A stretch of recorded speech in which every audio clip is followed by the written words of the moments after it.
Renée Zellweger destroys Harry's request to be addressed as Prince on the Graham Norton Show. The room fell silent. Renée Zellweger, her expression a mix of disbelief and frustration, turned to face Prince Harry. Her voice, steady but filled with anger, cut through the lighthearted atmosphere of the Graham Norton Show. "Are you serious right now, Harry? Still clinging to that title like it means something in the real world?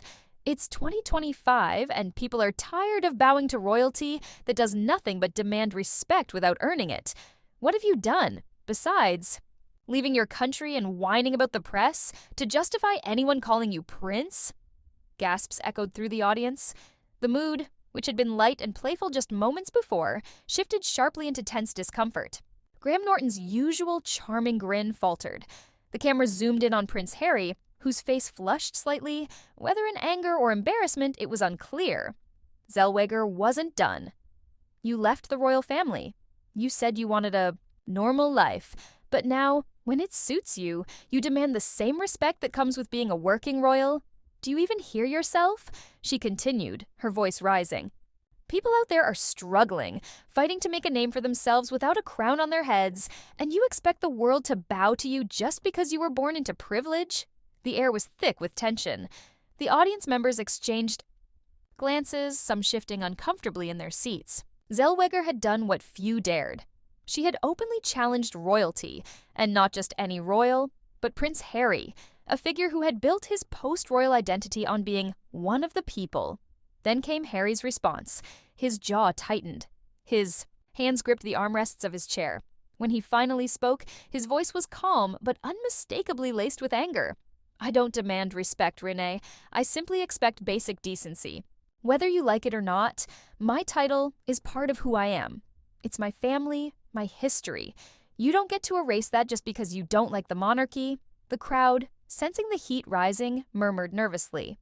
I walked away from my official royal duties, but that doesn't mean I abandoned everything that makes me who I am.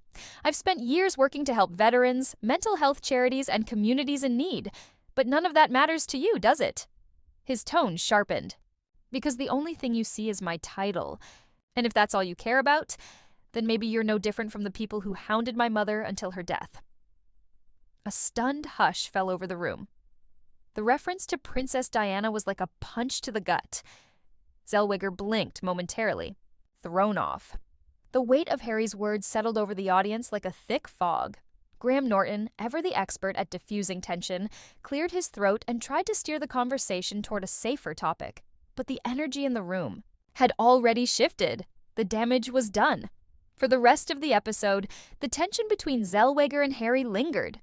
Though neither spoke directly to each other again, the undercurrent of their exchange was impossible to ignore. By the end of the night, as the cameras turned off and the studio lights dimmed, the audience was left with a conversation that would echo far beyond the walls of the studio. Social media exploded. Some praised Zellweger for saying what many had been thinking for years, that royalty should not demand respect simply by virtue of birth.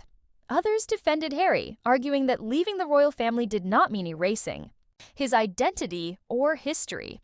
But one thing was clear. This was not just another celebrity interview. It was a moment that struck at the heart of a much larger debate, one about tradition, identity, and the changing expectations of a modern world. Until the end, neither Zellweger nor Harry backed down, and perhaps that was exactly the point.